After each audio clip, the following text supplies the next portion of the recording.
Assalamualaikum warahmatullahi wabarakatuh. Saya Nazrin dan kawan saya Ifan akan meluncurkan roket target untuk pertandingan STEM yang akan berlangsung di Sekolah Setting Hilir Kompleks.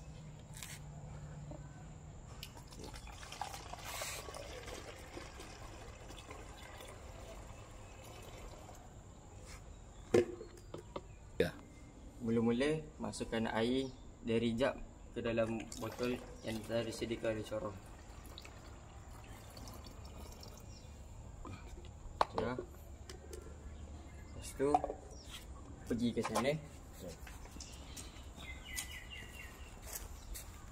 dan masukkan nut ke dalam botol. Ni. Dah. Lepas tu masukkan dari sini sampai sini. Okey, lepas tu masukkan lock pump. Masuk lock dulu. Okey, lepas tu masuk pump.